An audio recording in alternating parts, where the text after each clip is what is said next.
Je n'ai pas bronché. Au moment où sa paume a touché mon visage, vive et sans complexe, je n'ai même pas cligné des yeux. J'ai laissé la douleur s'étendre, brûlante et furieuse, sur ma pommette et s'installer dans ma mâchoire comme si elle avait tout à fait le droit d'être là. La pièce était silencieuse, à l'exception du sifflement discret de la machine à expresso derrière elle. Elle s'est aussitôt remise à siroter son café. Je consultais son téléphone comme si de rien n'était. Denica Veil. Ma femme, l'Iris d'or de la marque de luxe Veil, la femme dont le nom achetait silence, sourire et place aux tables d'élite, m'avait frappé, et je suis resté assis là, le regard fixe, refusant de lui offrir le spectacle qu'elle désirait. Ni colère, ni peur, juste l'immobilité. Elle s'est adossée à son fauteuil de velours comme si elle posait pour une couverture de magazine. Tout autour d'elle était soigné. Le miroir antique au-dessus de la cheminée en marbre, les roses blanches assorties aux bordures de sa robe de chambre en soie, la douce musique du piano qui sortait des enceintes dissimulées. C'était son royaume, et là-dedans, je n'étais qu'un accessoire qu'elle en avait assez de porter. Mes parents entrèrent quelques instants plus tard. Le timing n'était jamais leur fort. Le regard de mon père s'attarda une seconde sur la marque violacée qui se creusait sous mon œil gauche, la peau rouge étendue. Il ouvrit la bouche comme pour dire quelque chose, puis la referma. Le regard de ma mère se plissa, puis se baissa. Elle soupira comme si ma douleur était une vérité dérangeante qu'il valait mieux ignorer. « Tu es le mari qui a abandonné ses études », murmura mon père tandis qu'il passait sans me regarder. Ne réagis pas, et comme ça, ils continuèrent leur chemin. Sans fureur, sans question, sans indignation, juste de la résignation. Comme s'ils avaient déjà accepté que j'étais le problème. Comme si ma honte était gravée dans mon nom dès la signature du certificat de mariage. Denica pencha la tête. Ce sourire narquois s'étirait sur son visage comme un ruban trop tendu. « Quelle petite famille polie tu as » murmura-t-elle en faisant tournoyer sa cuillère sur le bord de sa tasse avant de la reposer avec un léger cliquetis. « Personne ne te sauvera, tu sais. » Ni eux, ni personne. Je n'ai pas répondu. Je n'en avais pas besoin, car quelque part entre la douleur et le silence, quelque chose en moi a cessé de demander à être sauvé. Je me levai lentement, ignorant la sensation de lourdeur de mes jambes.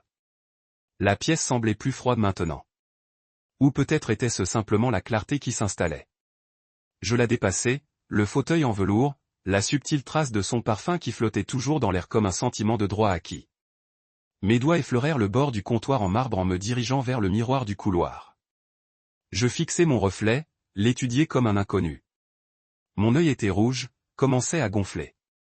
Ma mâchoire était serrée, mais c'était mon expression qui me surprit le plus. Non pas la douleur, mais l'absence de peur. Je pensais que l'endurance me rendait forte. Je pensais que traverser le feu sans crier était synonyme de courage. Mais debout, à contempler mon visage meurtri sous une douce lumière encastrée, j'ai compris autre chose. La force, ce n'est pas le silence. Ce n'est pas avaler la douleur comme des pilules. C'est refuser d'être transformé par la cruauté d'autrui. C'est tracer une ligne sur le tapis de velours et défier le monde de la franchir. Derrière moi, le rire de Denica résonnait comme un carillon. Doux, creux, destiné à décorer l'air sans signification. Je m'éloignai, passant devant la pièce où ses chaussures de créateur ornaient les murs tels des trophées, devant la vitrine qui contenait ses récompenses et ses distinctions, devant la vie que j'avais contribué à construire sans jamais avoir été autorisé à m'approprier. Dans la chambre d'amis, ma chambre maintenant, je m'assis au bord du lit et touchai ma joue. Elle palpitait encore, mais j'étais bien réveillé comme je ne l'avais pas été depuis des mois. Mon téléphone vibra sur la table de nuit. Un message de ma sœur Aria. Juste un emoji cœur. Elle ignorait ce qui s'était passé aujourd'hui, mais elle me connaissait. Elle me connaissait toujours. Je fixais cette petite icône lumineuse comme si c'était une bouée de sauvetage. Parce qu'Aria était la raison pour laquelle j'avais abandonné mes études. C'est à cause d'elle que j'avais travaillé de nuit, abandonné mes stages et raté ma remise de diplôme. Elle était mourante, puis guérie, puis rétablie. Et je ne la quittais jamais. Mais personne ne posait de questions à ce sujet. Personne ne s'en souciait. Surtout pas Denica. Son récit ne comprenait aucun sacrifice. Dans son monde, j'étais juste celui qui n'arrivait pas à finir ce qu'il avait commencé. Je me suis allongé et j'ai contemplé le plafond. Les moulures là-haut étaient faites sur mesure, bien sûr. Importées. Elle en faisait étalage à tous les invités qui visitaient la maison. de l'artisanat italien, se vantait-elle. On ne trouve ce genre de détails nulle part ailleurs. Je me demandais si quelqu'un avait déjà levé les yeux assez longtemps pour s'en soucier. La porte s'est ouverte en grinçant, et je n'ai même pas tourné la tête. Donika se tenait dans le couloir, les bras croisés, sa robe trop serrée autour de la taille, comme si elle se tenait en place. « Tu vas faire la moue toute la journée ?» demanda-t-elle d'une voix mielleuse et sèche. Je ne répondis pas. Elle entra, s'arrêta près de la commode et tapota une photo encadrée. Nous deux à notre mariage, elle était radieuse. J'avais l'air plein d'espoir maintenant. J'avais l'impression d'un mensonge, un instantané d'une version de moi que je ne reconnaissais plus. « Tu es toujours là, dit-elle. Alors, quoi que tu essaies de prouver, tu ne l'as pas encore prouvé. » Je me redressai. Ma voix était calme. Je n'essaie de rien prouver. Pas à toi. Elle haussa un sourcil. Alors, qu'est-ce que tu fais? Je me levai, marchai jusqu'à la porte et la refermai doucement entre nous. C'était ma réponse. Cette gifle ne me fit pas trembler. Elle me réveilla. Le plus drôle avec le silence, c'est qu'il devient si fort quand on est le seul à être obligé de l'entendre. Personne ne m'a jamais demandé pourquoi je n'avais pas fini mes études. Pas une seule fois. Pas à notre mariage. Ni au bal de fin d'année, ni aux brunchs familiaux, ni au bal de charité où j'étais arboré aux côtés de Donika comme un blazer bien ajusté. Fonctionnel, présentable, mais remplaçable. Ce n'était pas une conversation polie à table, j'imagine, de demander pourquoi le diplôme du marié était inachevé. Certainement pas dans un monde où les titres et les héritages comptaient plus que la vérité qui les sous-tendait. Mais si quelqu'un m'avait posé la question, je lui aurais dit. J'ai quitté l'université parce qu'Aria était mourante. Un lymphome de stade 4 n'attend pas les examens finaux. Il se fiche de la moyenne, des crédits ou de la promesse d'un diplôme. J'ai abandonné mes études parce que j'étais sa seule famille à ne pas céder sous la pression. Mes parents avaient à peine les moyens de lui payer ses médicaments, sans parler du temps qu'il fallait pour s'occuper d'elle. J'ai donc décroché 2 boulots de nuit, dans la sécurité et à l'entrepôt, dormi 3 heures par nuit, appris à changer des perfusions, à calmer les vomissements et à maintenir quelqu'un en vie avec rien d'autre qu'un amour obstiné et une volonté sans faille. Mais rien de tout cela ne figurait sur mon CV. Ça ne comptait pas dans le monde de Donika, où les réussites devaient être ornées et encadrées d'or. Elle le savait, bien sûr. Je le lui avais dit quand on sortait ensemble, tard le soir sur mon canapé cabossé, ses jambes drapées sur les miennes, le regard doux, la voix basse. Elle avait écouté à l'époque. Elle avait même pleuré une fois, mais quelque chose avait changé quand la bague avait glissé à son doigt. Entre la poignée de main de son père et la première fois où elle m'avait présenté comme Malik, elle avait cessé de voir l'homme qui avait tout abandonné pour commencer à voir celui qui n'avait rien à montrer. La première blessure était invisible. C'est ce dont personne ne vous met en garde. Comment les blessures invisibles naissent en premier? Des mots empreints d'inquiétude, des suggestions, des corrections, puis des moqueries déguisées et taquines. Donika avait le don de sculpter la honte à partir de l'affection. « Tu es si gentil », disait-elle devant ses amis. « Mais ne parle pas trop devant les investisseurs, d'accord ?» On risquait d'un rire passionné. Doux, maîtrisé, mais la blessure persistait. « Ne parle pas de ça au dîner. » Elle était usée. « Ce n'est pas ton genre. » Lentement, elle m'a érodé. Pas avec des marteaux, mais avec du papier de verre.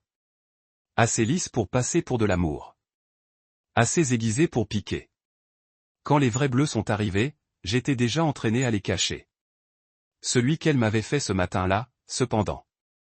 Celui-là, elle s'est assurée que je ne puisse pas le cacher. On était dans le couloir à se disputer pour un détail.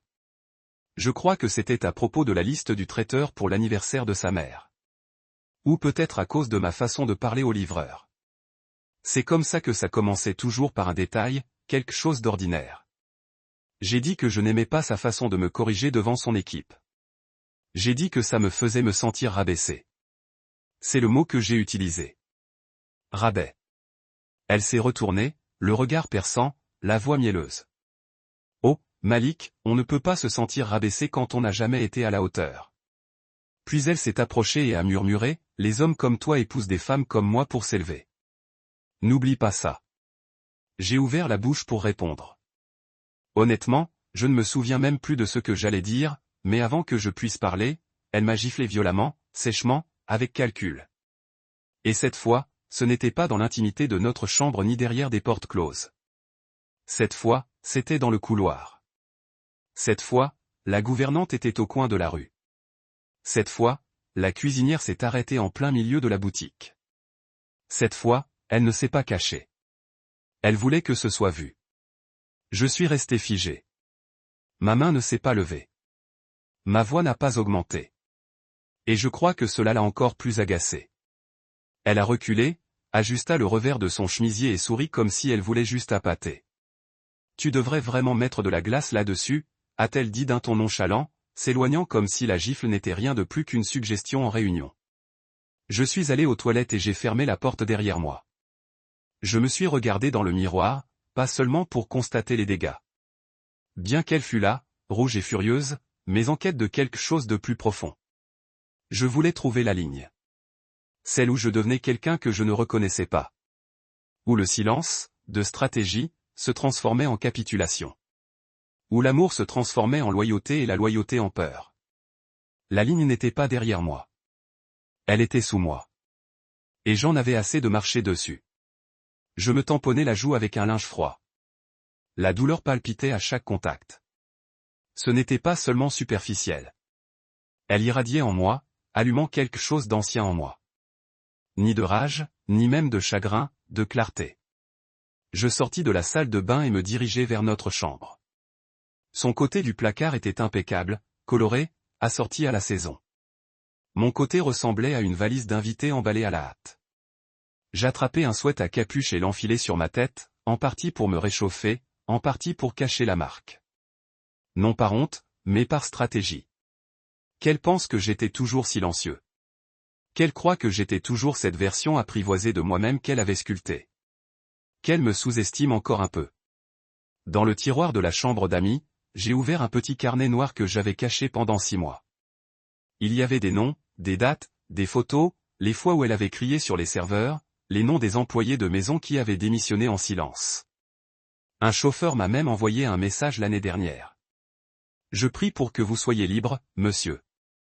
Personne ne mérite ce qu'elle vous fait. Je n'ai jamais répondu, mais j'ai fait une capture d'écran. Je l'ai sauvegardé. Tout comptait désormais. Donika avait peut-être bâti un empire grâce au luxe soigné, mais moi aussi, j'avais bâti quelque chose. Pas pour me venger, pour la liberté. Plus tard ce soir-là, au dîner avec ses parents, elle a éclaté de rire à une blague de sa mère et a tendu la main sous la table. Je ne me suis pas écarté. J'ai laissé ses doigts effleurer les miens. Elle portait son masque habituel, charmant, radieux, parfait. Mais cette fois, j'ai regardé plus profondément. J'ai vu les bords s'effriter. J'ai vu que son rire n'atteignait pas tout à fait ses yeux. Elle ne cachait pas seulement ce qu'elle faisait. Elle cachait qui elle était en train de devenir. Elle avait le sourire de quelqu'un qui sait que son reflet se fissure. Et j'avais le calme de quelqu'un qui n'a plus besoin d'expliquer pourquoi. Mon père a dit un jour, sois reconnaissant qu'une femme comme elle t'ait choisi. Il l'a dit le soir de nos fiançailles, un verre à la main, la voix chargée d'une fierté qui n'avait rien à voir avec moi. Il ne me regardait pas en disant cela. Ses yeux étaient rivés sur Léonard Val, le père de Donika, qui riait de l'autre côté du patio avec d'autres hommes en costume monogrammé et à l'ego hérité. Pour lui, ce soir-là n'était pas une question de bonheur. Il était question de proximité avec le pouvoir, la vieille fortune, la pertinence. Mon père n'a pas trinqué à l'amour. Il a trinqué à l'accès. Et ma mère, elle, a souri avec un pincement au cœur toute la soirée. Je scrutais la foule comme si elle craignait qu'on lui demande ce que j'apportais. Ni un diplôme, ni une entreprise, juste un parcours de sacrifice dont personne ne se souciait. Reconnaissante. Ce mot est resté comme un chewing-gum dans ma vie. J'étais censé être reconnaissante que Donika Veil, avec sa fortune et sa lignée prestigieuse, ait décidé de m'épouser. Peu importe que j'étais celle qu'il avait soutenue lorsque sa mère a failli mourir d'une crise cardiaque. Peu importe les nuits où je cuisinais pour elle alors qu'elle était trop épuisée par le travail pour lever une fourchette. Peu importe les sacrifices. Ils étaient invisibles. Parce qu'aux yeux de gens comme mes parents, comme les siens, ces choses-là n'avaient pas de poids. Seul un nom de famille, oui. Le lendemain matin de la gifle, je suis retourné devant le miroir. Je m'y étais habitué. Ce rituel silencieux où je m'examinais comme une détective, à la recherche de signes de faiblesse. Le gonflement avait commencé sous mon œil gauche, un léger gonflement qui promettait d'empirer avant de s'améliorer. Mais la décision qui gonflait depuis bien plus longtemps. J'ai ouvert le tiroir de ma chambre. L'enveloppe était toujours là, épaisse, froissée, plus lourde qu'il n'y paraissait. C'était le genre de poids qu'on porte en silence jusqu'au jour où on n'en aurait plus besoin. À l'intérieur se trouvaient des documents, des captures d'écran de ses emails à Rhys Keller, son avocat personnel et l'architecte de chaque accord de confidentialité qu'elle faisait signer au personnel. J'avais des copies de 2 contrats qu'elle avait fait signer à un ancien chef et à une ancienne gouvernante après qu'il l'avait vu me jeter un verre de baccarat à la tête lors d'un dîner. L'un d'eux avait démissionné le lendemain matin. L'autre avait encaissé le pot de vin. J'ai retrouvé sa confession dans un mémo vocal qu'elle avait laissé sur son téléphone un soir alors qu'elle prenait des notes pour son thérapeute. Elle ne s'était pas rendu compte qu'il était synchronisé avec le cloud. Je l'ai encore frappé aujourd'hui, a-t-elle dit, la voix fatiguée mais dénuée de tout remords. Et il n'a même pas élevé la voix. Il m'a juste regardé. Pourquoi est-ce que ça me fait plus peur que s'il avait crié? Cet extrait audio était désormais sur 3 appareils différents. Je me l'étais envoyé à moi-même, à une adresse email jetable et à une clé USB stockée dans l'appartement d'Air. Je n'étais pas stupide. Denis Caval pouvait acheter le silence d'un simple geste, mais pas cette fois. Et puis il y avait l'acte de propriété, le joyau de la couronne. Quand nous nous sommes mariés, elle a inscrit nos 2 noms sur l'acte de propriété de Laurel Street. Je me souvenais avoir pensé que c'était symbolique, un geste de partenariat. Je n'avais pas réalisé à ce moment-là qu'elle avait agi ainsi uniquement pour me faire taire lorsque son équipe de relations publiques avait tenté de présenter notre mariage comme une histoire d'amour saine et bien ancrée. Après sa 3e couverture dans Lux Living, elle a discrètement déposé les papiers pour transférer la propriété à elle seule. Elle ne m'en a jamais parlé, mais j'avais des amis. Des amis qui travaillaient encore dans le droit immobilier. Des amis qui me devaient des services. L'un d'eux m'a prévenu. J'ai donc déposé une plainte pour bloquer le transfert. J'ai rétabli ma part. Elle n'a rien remarqué, elle n'a rien demandé. Le document est resté dans mon dossier, signé et scellé. Il ne s'agissait plus seulement de partir. Il s'agissait de rester debout. J'ai regardé autour de moi. Son design était partout. Elle a insisté pour refaire chaque espace après notre mariage. On ne peut pas laisser les gens penser que j'ai épousé une personne de niveau inférieur, a-t-elle dit un jour avec un clin d'œil. C'était sa façon de faire. De la cruauté enveloppée de flirt. Elle a remplacé mon canapé marron usé par un élégant canapé d'angle en cuir italien sur lequel personne n'avait le droit de s'asseoir. Elle a troqué mes étagères contre des socles sculptés. Elle avait supprimé toutes les photos d'Aria et moi, les remplaçant par des éditoriaux de mode où elle avait figuré. Toute la maison n'était plus qu'un mensonge esthétique, un showroom, et j'en étais devenu le bruit de fond. Mon téléphone vibra à nouveau, Aria. Un autre emoji cœur. C'était son truc. Ça voulait dire que je pense à toi, mais que je n'insisterai pas. Elle savait. Pas toute l'histoire, mais suffisamment pour comprendre que je m'effondrais dans la vie organisée de quelqu'un d'autre. Elle m'avait supplié plus d'une fois de partir. Mais je n'étais pas prêt à ce moment-là. J'essayais encore de prouver quelque chose. Ni à Donna, ni même à moi-même. Au fantôme de l'homme que mon père avait dit que je devrais être. Un coup frappé à la porte d'entrée me fit réagir. Pas le coup discret du personnel. Pas le coup hésitant de quelqu'un qui hésitait. C'était sec. Direct. Denica appela depuis la véranda. Comprends-moi bien, s'il te plaît? L'ordre était doux, comme si j'étais toujours sous sa direction. Je passais devant son trône de velours. Son café matinal parfaitement mis en scène, les jambes croisées dans le même gris décontracté qu'elle portait pour les couvertures de magazines. J'ai ouvert la porte d'entrée sans regarder la caméra. L'inspecteur Marlon Briggs se tenait là, son badge soigneusement accroché à sa veste, à côté de l'agent Tacha et Ando, l'expression indéchiffrable mais concentrée. Ils hochèrent la tête à l'unisson. Monsieur Malik Veil-Briggs demanda. J'ai hoché la tête une fois. Juste Malik. Denik se leva au loin, sa tasse flottant dans les airs. Qui est-ce? Appela TL. Je ne répondis pas. L'agent Ekando me tendit un dossier. Ni épais, ni dramatique, juste officiel. Je le glissai sous mon bras et m'écartai pour les laisser entrer. Denica était déjà debout, marchant vers nous, son expression passant d'une légère curiosité à une réflexion lasse. « Qu'est-ce que c'est » demanda-t-elle en lissant sa robe comme si cela la protégeait de la vérité. Quand j'ai fouillé dans la poche de mon manteau et sorti mon propre dossier, l'épaisse enveloppe usée au coin, elle s'arrêta de marcher. Ses yeux se posèrent dessus comme sur une grenade. Sa voix se brisa. « Où as-tu trouvé ça ?» Et comme ça, la première fissure dans les fondations est apparue. Non pas dans les murs, mais en elle. Au moment où elle a réalisé que je ne bronchais plus. Au moment où elle a compris que le silence avait changé de camp. 30 minutes. C'est le temps que je suis resté là après leur départ. Briggs et Ando observaient la porte d'entrée comme si elle allait s'ouvrir à nouveau. Non pas par peur, ni même par hésitation, mais parce que quelque chose en moi n'arrivait toujours pas à croire que j'avais fait ça. Que j'avais transmis des preuves d'abus, de chantage, de coercition et de contrôle. Tout cela enfermé dans un épais dossier qui avait dormi dans un tiroir pendant des mois, comme un secret attendant son propre battement de cœur. Que j'avais levé le voile sur une vie si soigneusement mise en scène qu'elle m'avait même trompé un moment.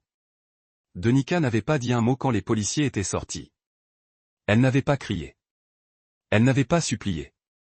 Elle se tenait là, figée dans sa robe de soie, les yeux rivés sur le dossier dans la main de Briggs, comme si c'était une arme forgée de tout ce qu'elle n'aurait jamais cru que j'aurais le courage d'utiliser. Dès leur départ, elle se retira dans la véranda comme si de rien n'était, comme si le matin n'avait pas encore percé le sol sous ses talons aiguilles. Je ne la suivis pas. Je m'assis dans la chambre d'amis, ma chambre maintenant, et j'attendis. J'attendis que la culpabilité apparaisse. Peut-être la peur aussi. Mais elle ne vint jamais. Pas cette fois. Il n'y avait que le silence. Le genre de silence qui suit une tempête dont on ignore l'origine. Je m'adossai au fauteuil près de la fenêtre. Le même que j'utilisais quand j'avais besoin de calme, loin de ces monologues, de ces exigences, de ces éloges acerbes qui laissaient toujours une blessure. Mes doigts tremblaient légèrement, non pas de nervosité, mais de soulagement. La maison était silencieuse, à peine le claquement occasionnel de ses talons arpentant les murs. Elle calculait maintenant, réécrivait le récit. Elle ne se laisserait pas faire. Pas d'haine. Elle essayait de déjouer les plans comme elle déjouait tout le monde. J'entendais déjà sa voix répéter l'histoire. C'était un homme instable, jaloux. J'essayais de l'aider, mais il devenait vindicatif. Au début, elle ne criait pas. Elle murmurait, semait des graines, utilisait la sympathie comme une arme. Elle préférait toujours les frappes chirurgicales aux explosions, mais cette fois, je n'étais pas désarmé. Et puis vint le deuxième coup. Ni hésitant, ni fort non plus, juste ferme. 3 coups rapides, mesurés et sûrs. Je me levai lentement. La nuque me serra en m'approchant à nouveau de la porte d'entrée, la main posée sur la poignée. Mon cœur battait plus vite, non pas de peur, mais de conscience. Je l'ouvris, et ils étaient de nouveau là. Briggs et Ando, cette fois sans dossier ni formalité. La voix de Denica m'appela derrière moi. Sakharine et Sharp. Qui est-ce maintenant? Je m'écartai sans un mot. Banderole. Briggs me fit un bref signe de tête, son regard scrutant la pièce comme un homme qui aurait vu trop d'histoires se dérouler dans des maisons apparemment trop parfaites. Idéo ne sourit pas, mais il y avait quelque chose de différent dans son regard cette fois. Une sorte de respect. Elle tenait une petite tablette à la main, ses pouces la parcourant tandis qu'il passait devant moi et entrait dans le salon ouvert.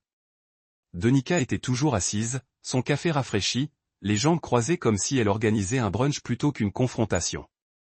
Elle leva les yeux, les lèvres pincées. « Eh bien, c'est une surprise, dit-elle d'une voix saccadée, mêlant élégance et avertissement. Mon mari aurait-il oublié de mentionner quelque chose dans son petit dossier de fiction? » Et Ando ne dit rien. Elle se dirigea vers un coin de la pièce et alluma un petit enregistreur. Briggs prit la parole. « Madame Val, nous faisons le point sur les déclarations faites plus tôt. Vous avez le droit de garder le silence. » Oh, s'il vous plaît, railla Denica en se levant et en relevant le menton. Ne nous insulte pas avec ton théâtre. Briggs ne broncha pas, alors, tu devrais peut-être t'asseoir pour la suite. Denica laissa échapper un rire bref et glacial. Je n'ai rien à cacher. Je m'avançai et sortis quelque chose de l'intérieur de mon manteau. Une seconde enveloppe, plus fine que la première, mais plus lourde par conséquent.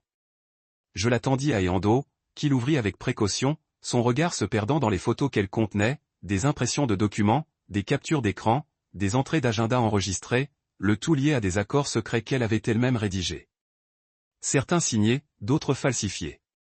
La bouche de Den s'ouvrit, puis se referma. Puis je sortis le dernier objet, la clé USB. Je la tendis à Brig, qui hocha la tête et la glissa sur le côté de la tablette. Le son était faible au début, mais sa voix était aiguë. Je l'ai encore frappé aujourd'hui, et il n'a même pas élevé la voix. Pourquoi est-ce que ça me fait plus peur que s'il avait crié? La pièce se tut. La main de Donika trembla et, l'espace d'un instant, son expression se fissura, juste assez pour distinguer l'humain sous le masque. Puis ses genoux cédèrent. Elle se laissa tomber et se rattrapa sur l'accoudoir du fauteuil. Son café se renversa, un liquide sombre imbibant le tapis blanc sous elle. « Où as-tu trouvé ça » murmura-t-elle. Personne ne répondit. Parce que le silence disait « assez ». Sa respiration était haletante, ses doigts tremblants tandis qu'elle tentait d'attraper son téléphone sur la table. Ekando s'avança et le mit délicatement hors de portée. Pas brutal, juste définitif. Brig se tourna vers moi. Nous vous contacterons dès que nous aurons examiné le contenu complet. J'acquiesçai une fois, la gorge sèche. Donika leva les yeux vers moi, les yeux écarquillés d'incrédulité. Elle avait toujours compté sur le mythe de son invincibilité, sur le fait que son nom de famille, son sourire, ses récits soignés pouvaient la protéger. Et peut-être l'avait-il fait pendant un temps. Peut-être l'avais-je aidé en restant silencieuse, en absorbant les dégâts sans me plaindre. Mais cette époque était révolue. Alors que Brig et Ando se tournaient pour partir, Donika reprit la parole. Sa voix était plus faible maintenant. Tu ne gagneras pas, Malik. Tu ne sais pas comment fonctionne ce monde. Je ne répondis pas tout de suite. Je m'accroupis légèrement, nos regards se croisèrent. Son maquillage était taché. Sa bouche tremblait, mais ce n'était pas de la peur que je lisais dans ses yeux. C'était un territoire inconnu. Je parlais doucement. Je ne connais peut-être pas ton monde, mais tu n'as jamais compris le mien non plus. Le monde où l'amour n'est pas un moyen de pression et le silence n'est pas un consentement. Le monde où s'éloigner est une victoire. Je me levai et passai devant elle, devant le café renversé, devant la pose figée d'une femme réalisant qu'elle avait enfin perdu le contrôle. Lorsque la porte se referma derrière les policiers, elle ne résonna pas. Ce fut comme une délivrance, comme une porte qui s'ouvrait, puis restait enfin ouverte. Le silence qui suivit n'était pas doux. Il ne s'installa pas comme la paix ou le réconfort. Elle se pressait contre les murs de la maison, épaisse et irrégulière, un vide sonore qui rendait chaque respiration trop forte. Donika ne pleura pas. Elle ne hurla pas. Ça aurait été trop brouillon, trop réel. Elle était simplement assise au bord du fauteuil. Ses jambes se contractèrent comme si elle essayait d'occuper le moins d'espace possible.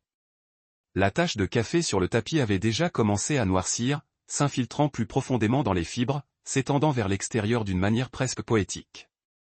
Une image parfaite de la façon dont la vérité se déplace. Lentement d'abord, puis irréversible. Je me tenais dans l'embrasure de la porte du salon, l'observant sans ciller.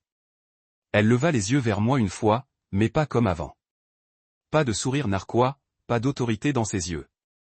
Juste de la confusion, comme quelqu'un qui essaie de reconnaître un lieu qu'il croit posséder. « Tu crois que ça change tout ?» demanda-t-elle finalement d'une voix sèche, non pas d'émotion, mais d'épuisement. « Tu crois qu'ils vont se ranger de ton côté ?»« Je n'ai pas besoin de camp, dis-je. J'ai besoin de vérité. » Elle eut un petit rire amer. « La vérité, c'est ce que le monde croit, pas ce qui est réel. Et toi ?» Elle m'a regardé de haut en bas, la lèvre légèrement retroussée. « Tu n'es pas crédible. » Ça marchait sur moi.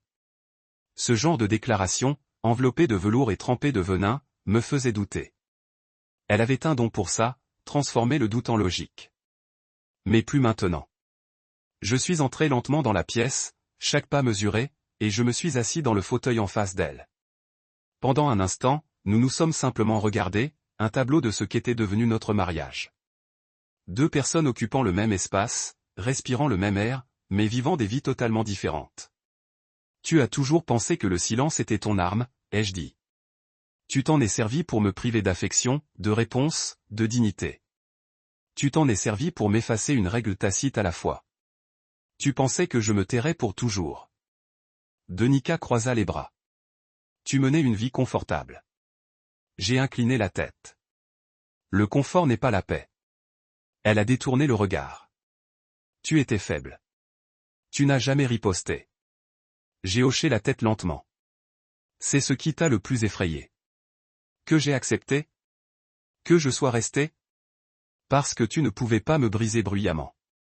Alors tu as essayé de me noyer en silence. Elle ouvrit la bouche pour reprendre la parole, mais les mots s'arrêtèrent. Sa mâchoire se serra. Puis elle se leva et se dirigea vers la fenêtre, me tournant le dos. Tu ne sais pas ce que j'ai enduré, ce que j'ai porté pour me forger ce nom.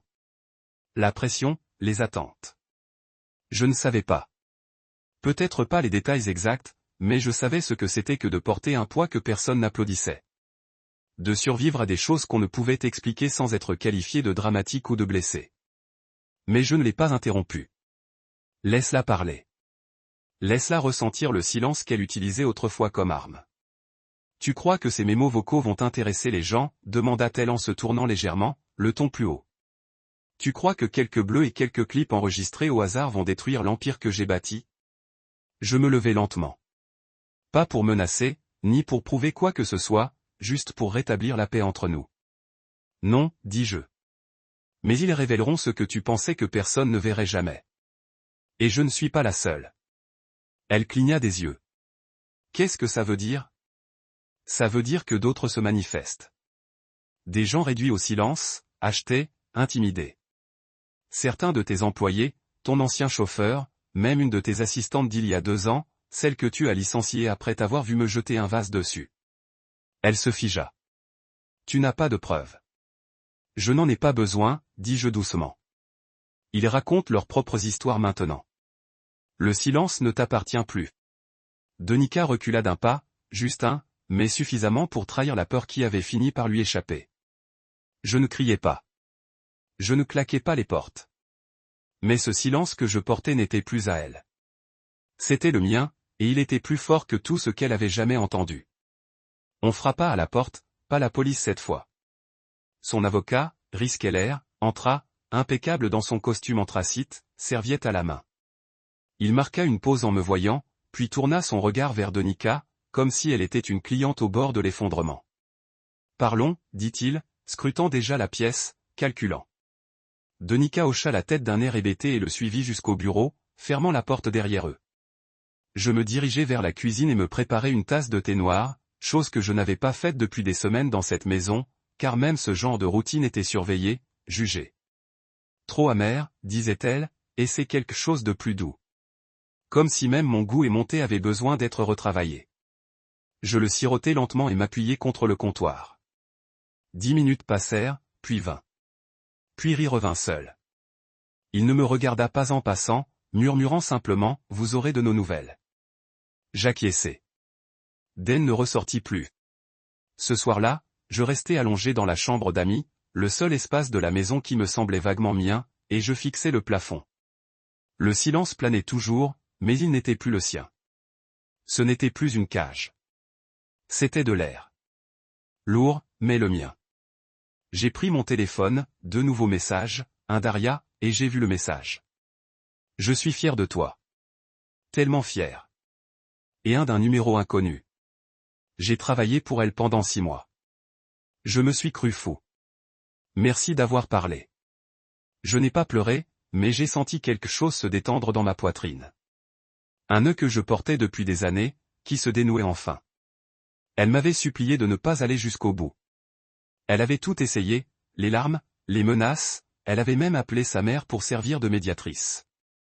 Il lui avait proposé de l'argent, un contrôle des médias, un arbitrage privé. Mais j'avais plus que des preuves. J'avais la conviction. Autrefois, elle finançait le silence comme un investissement. Elle achetait des voix, effaçait la descendance. Mais ce qu'elle n'a jamais compris, ce que les gens comme elle ne comprennent jamais, c'est que la vérité n'a pas besoin d'audience. Elle a juste besoin du bon moment.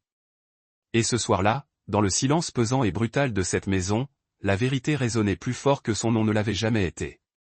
L'invitation arriva 2 jours plus tard, dans une enveloppe crème remise en main propre. Le blason familial, gaufré en or en haut comme un roi, appelait à la cour. À l'intérieur, une élégante écriture cursive disait « Dîner au domaine ». Famille officielle uniquement. Il n'y avait pas de signature, mais je n'en avais pas besoin. Tout cela illustrait le contrôle de Léonard Val. Calculé, froid et déguisé en civilité. Ce n'était pas vraiment une invitation à dîner. C'était une proposition de cessez-le-feu, une séance photo, une manœuvre de limitation des dégâts déguisés en repas de famille, mais j'acceptais. Je portais un blazer noir sur une chemise anthracite, le genre d'ensemble que Donika approuvait, lignes épurées et puissance discrète. Sauf que maintenant, je ne m'habillais pas pour elle. Je ne m'habillais pas pour être accepté. Je m'habillais pour la vérité, ma vérité. Et je la portais avec moi, soigneusement glissée dans une enveloppe noire plate, plus fine que celle que j'avais donnée à la police. Plus nette. Quand je suis arrivé au domaine, la valet a pris mes clés sans mots. Pas d'accueil, monsieur Veil. Pas de sourire. Juste ce regard légèrement nerveux comme s'il ne savait pas si je faisais toujours partie du pli ou d'un fantôme revenant pour hanter le manoir. J'ai traversé les portes d'entrée sans avoir besoin de direction. J'avais vécu ici après tout. Je connaissais chaque tuile en marbre, chaque cadre photo doré, chaque lustre conçu pour rendre les pauvres plus pauvres. La salle à manger était déjà pleine lorsque je suis entré.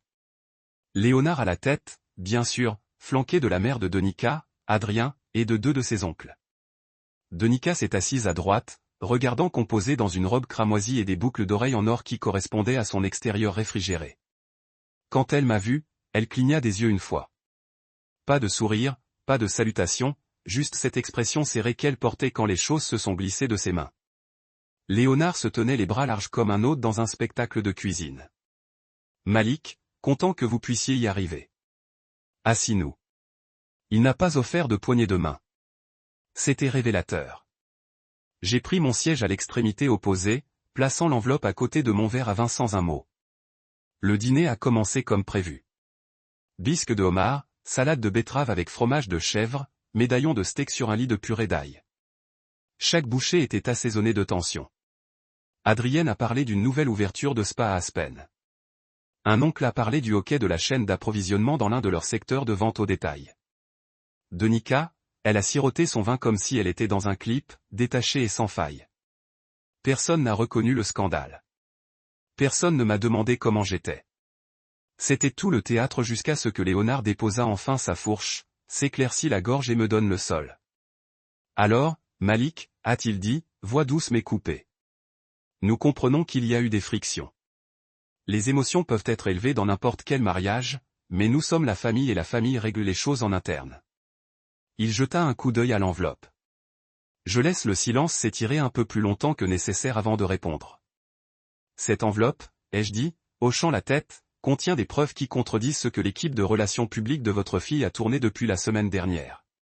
L'expression de Léonard n'a pas changé, mais Adrienne clignait des yeux comme si quelqu'un venait de tourner une lumière vive. Donika n'a pas bougé. J'ai continué. Il comprend des rapports financiers montrant une mauvaise utilisation des fonds familiaux de veille pour rembourser le personnel et le silence. Il comprend des témoignages de 3 anciens employés qui ont été soudoyés ou menacés. Et il comprend des dossiers de communication interne entre Donika et son avocat. Documents que vous n'étiez pas censé voir. Léonard laissa échapper un petit rire sec, mais il n'y avait pas d'humour. Tu bluffes. J'ai glissé l'enveloppe sur la table comme une puce de poker. Puis lisez-le. La main de Donika se contractera, mais elle n'a pas atteint l'enveloppe. Son père l'a fait. Il l'a ouvert lentement, a sorti le contenu et a commencé à scanner. La pièce est tombée dans une étrange silence suspendu, le genre qui se produit juste avant qu'un bâtiment ne s'effondre. Le bruissement du papier, le tintement de la fourche d'Adrienne sur son assiette intacte, le moulin doux de la musique classique jouant des haut-parleurs de plafond complètement hors de propos. Les yeux de Léonard se durcissaient alors qu'il traversait les pages. Et quand il leva les yeux vers sa fille, quelque chose avait changé. Quelque chose de permanent. Est-ce vrai, il a demandé. Donika pencha la tête. C'est exagéré, sorti de son contexte. L'un des oncles, Raymond, je pense. Atteint une page et a commencé à le lire lui-même. C'est votre signature, Den, a-t-il dit en tapant sur le papier. Il s'agit d'une directive signée pour câbler de l'argent silencieux du compte de Charité Veil. Sa voix était glacée. Je protégeais la marque. J'ai fait ce qui devait être fait en abusant de votre mari. La voix de Léonard n'était pas en colère. C'était déçu. Et dans cette famille, c'était pire. Denis Carry, mais ça a craqué au milieu. Oh, allez. Nous faisons tous des choses pour protéger nos images. N'osez pas faire semblant d'indignation maintenant. Ce n'est pas un bien et un mal. Il s'agit de savoir qui s'est fait prendre. Léonard n'a pas répondu. Il s'est levé et a remis les limites à Raymond. Puis il m'a regardé. J'avais tort à propos de toi, dit-il, voix serrée. Je pensais que tu étais du poids mort. Je me tenais, repoussant doucement ma chaise. J'étais celui qui portait le silence. Elle a juste supposé que je ne lâchais jamais. Je me tournais pour partir, mais je me suis arrêté à la porte. Et pour ce que ça vaut, j'ai ajouté. Je ne suis pas venu ici pour me venger. Je suis venu vous donner la vérité. Ce que vous en faites, c'est sur vous. Alors que je marchais dans le couloir, je pouvais sentir leurs yeux sur le dos. L'homme qu'ils pensaient ramper tranquillement se promenait selon ses propres conditions. Je suis sorti du manoir et j'ai profondément inhalé. L'air à l'extérieur avait un goût différent, plus propre, comme si j'avais perdu le poids des années en une seule respiration. Le voiturier m'a tendu mes clés sans mots, mais cette fois, il y avait un scintillement de quelque chose d'autre dans ses yeux. Respect. Je me suis glissé dans le siège du conducteur, j'ai commencé le moteur et j'ai laissé la musique s'estomper en bas.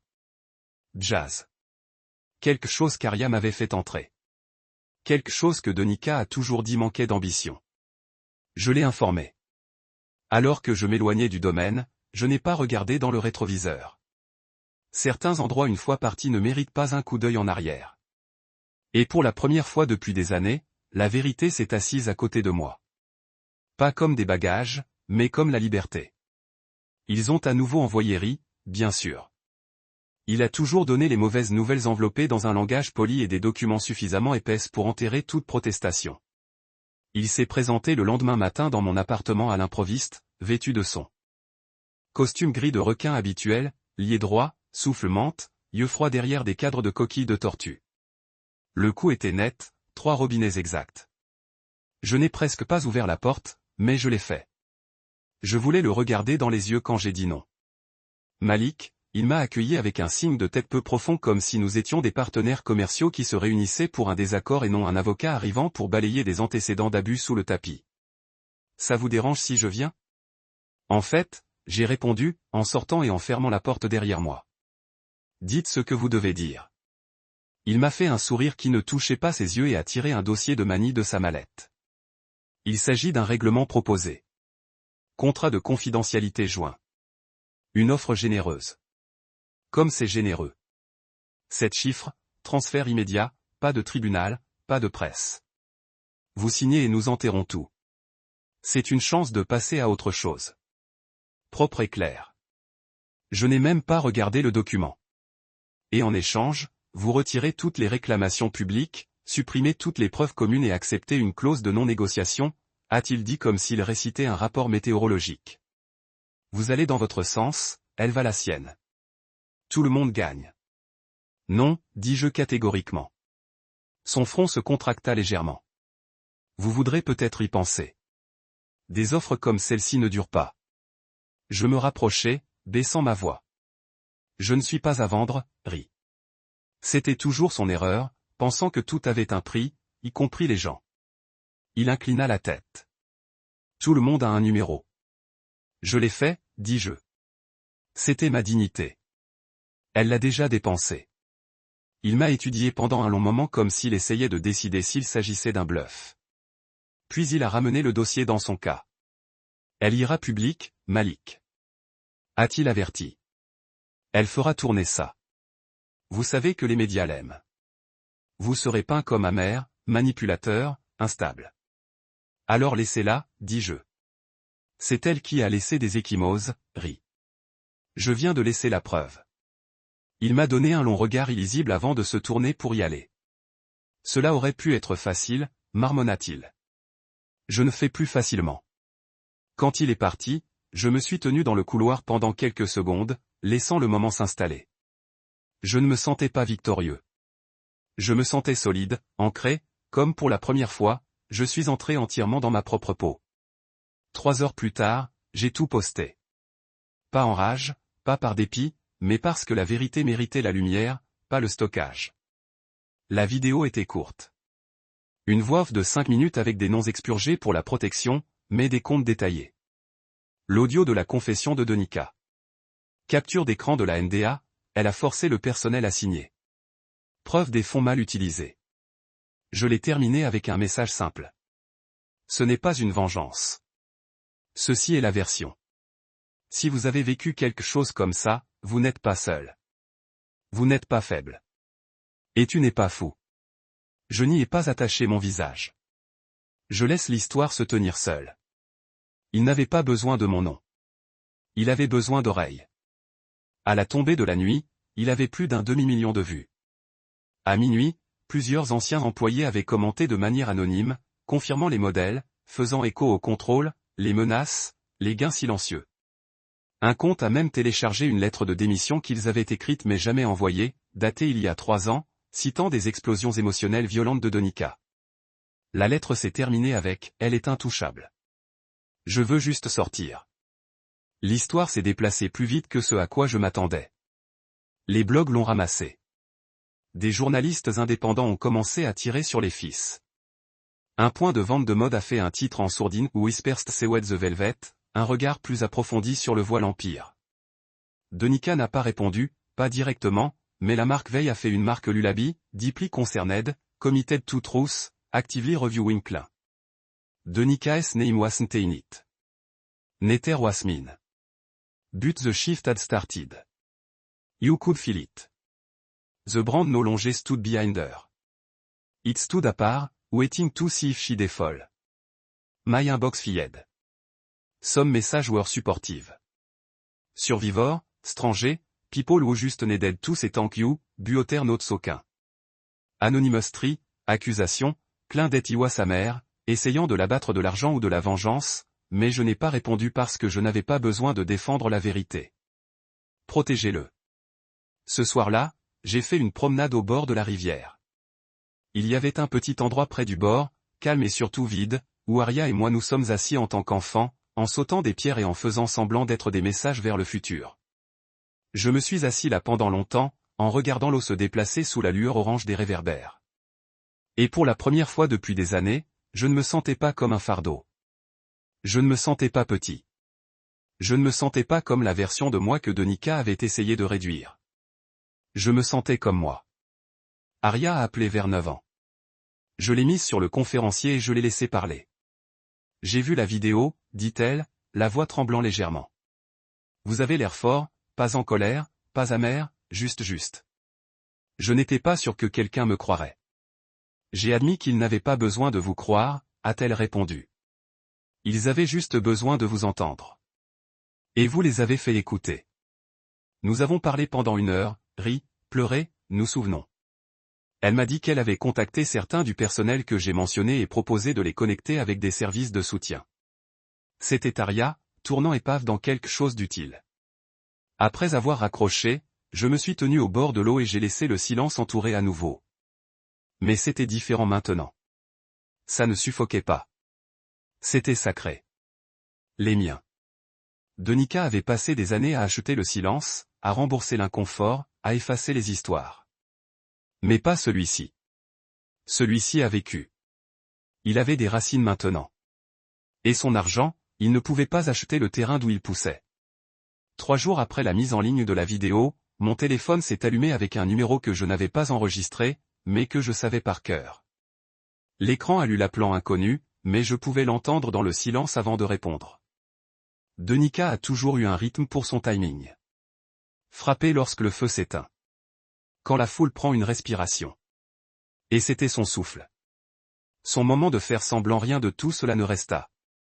Je l'ai laissé sonner 2 fois avant de reprendre. Malik, dit-elle, et cela m'a surpris à quelle vitesse mon nom a quitté sa bouche comme si elle lui appartenait. Je n'ai pas répondu. Elle a attendu un battement. Peut-être 2, puis a lancé dedans. Nous besoin de parler. Je sais que les choses se sont intensifiées, mais nous pouvons réparer ceci ensemble. J'ai presque ri. Réparer ça? Comme si c'était une faute de frappe publiciste sur un communiqué de presse. Comme toutes les ecchymoses, la lumière à gaz, le silence du personnel, la mauvaise utilisation des fonds, comme il n'était rien de plus qu'un protocole. Problème. I remembered everything. I remembered how good she was at being good when it served her. When he was useful, when she needed my loyalty, my silence, my body based her at galas to look grounded and romantic and generous. But it was always conditional. My worth measured in how invisible he could make myself. I'm offering you peace, she said. Adil. We end this quietly. No more press. No more stories. You take a settlement and we both walk away with our names intact. Respirez maintenant, lent et mesuré, comme si elle essayait de décider quelle version d'elle-même utilisera ensuite. Le charmant, le stratégique, le cassé. J'ai vérifié mes comptes ce matin, a-t-elle dit. Maintenant, nous étions ici. Ils sont gelés. Pourtant, je n'ai rien dit. Pourquoi? Sa voix était plus petite maintenant, ce bord effrayé se glissant. Que as-tu fait? Je me suis penché contre le comptoir.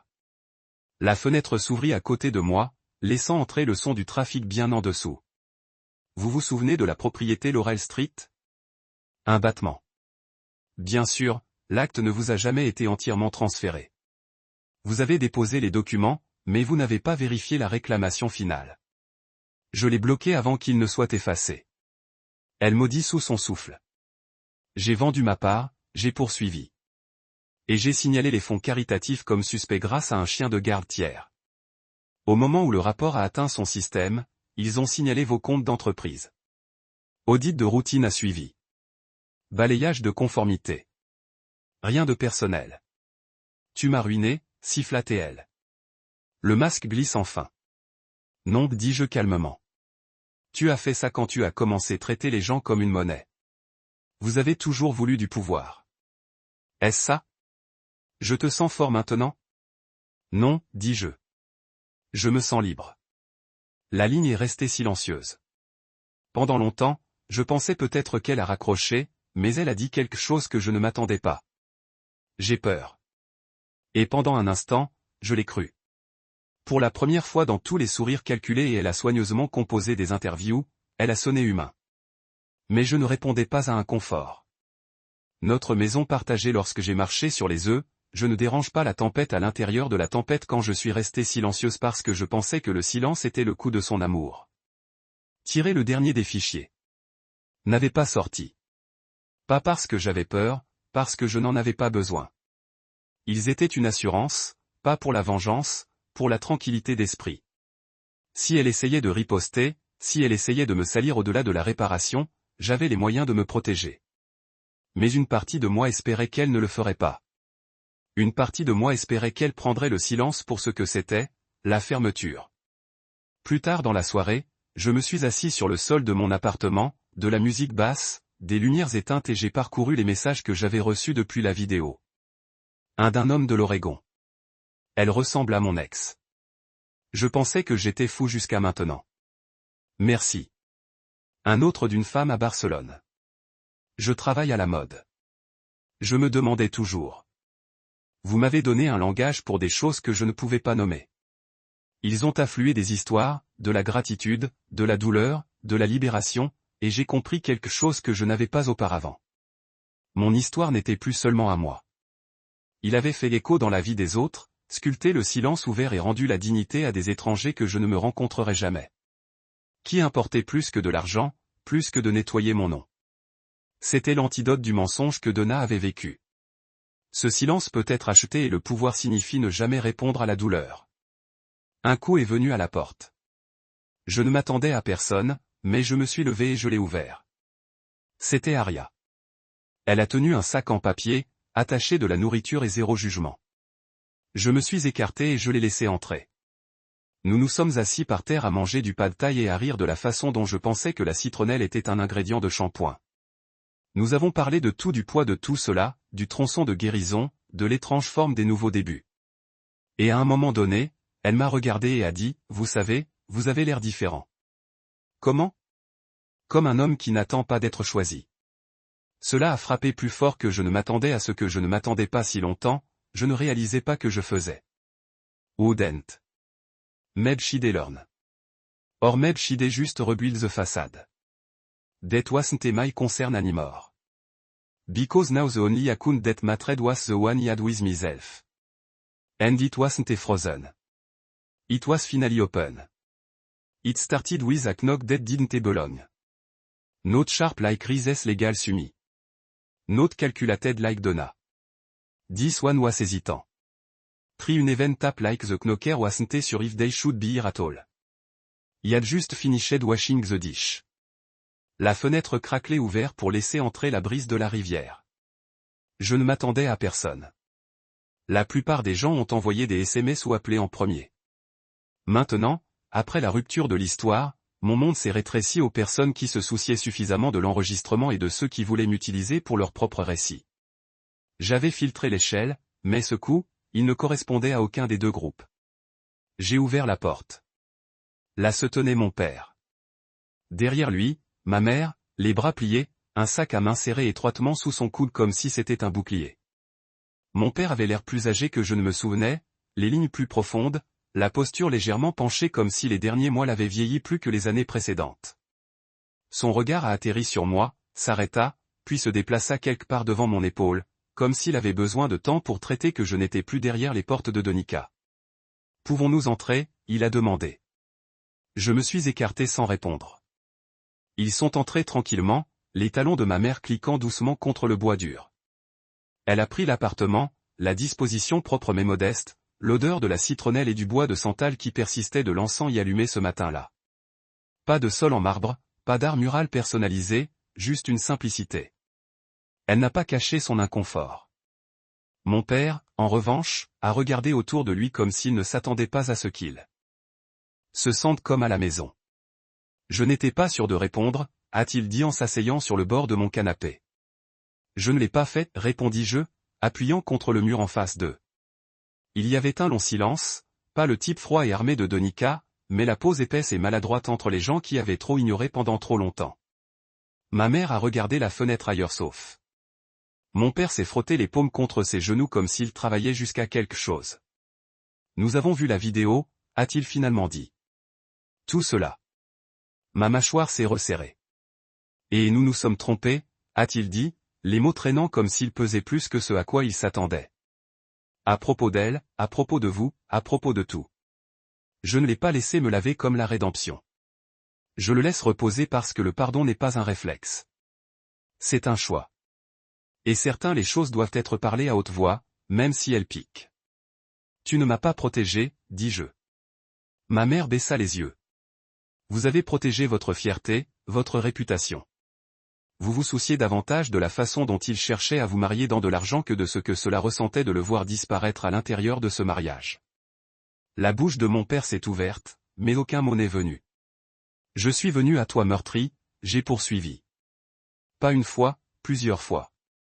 Je suis venu vers toi quand elle m'a crié dessus devant le personnel. Quand elle a menacé de s'assurer que je ne serais jamais plus qu'une note de bas de page. J'ai demandé votre aide. Vous avez dit que les choses étaient difficiles. Ma mère a commencé. J'ai dit que je souffrais. J'ai cassé. Et tu m'as dit d'être reconnaissant. Tu as dit que j'avais de la chance. Elle tressaillit. Et pour la première fois, je l'ai vu atterrir non seulement aussi de la honte, mais aussi du chagrin. Le genre de chagrin qui vient lorsque vous réalisez que vous étiez complice du silence de quelqu'un d'autre. Je ne savais pas comment gérer ça, a-t-elle dit. Nous venons d'un monde où les hommes ne parlent pas de choses comme ça, où ils enduraient. J'ai secoué la tête. Endurer n'est pas la même chose que vivre, et le silence n'est pas de la force. Mon père se tenait lentement. Il se dirigea vers la fenêtre et regarda la rivière. La même vue que j'ai regardée quand je devais me souvenir de qui j'étais. Quand j'ai épousé ta mère, je pensais que l'amour était provisoire. Stabilité, ne balance jamais le bateau. C'est ce que je t'ai passé.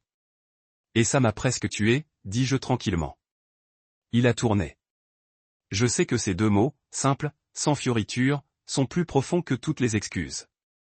Il se dirigea vers moi et tendit une petite boîte carrée. J'ai apporté ça. Votre grand-père me l'a donné quand je me suis marié. J'allais vous le donner le jour de votre mariage, mais je ne pensais pas que vous en aviez besoin. Je pensais que le monde de Donika vous avait déjà donné plus que jamais. Je l'ai ouvert lentement. À l'intérieur se trouvait une modeste bague en argent gravée avec notre crête de famille à l'intérieur.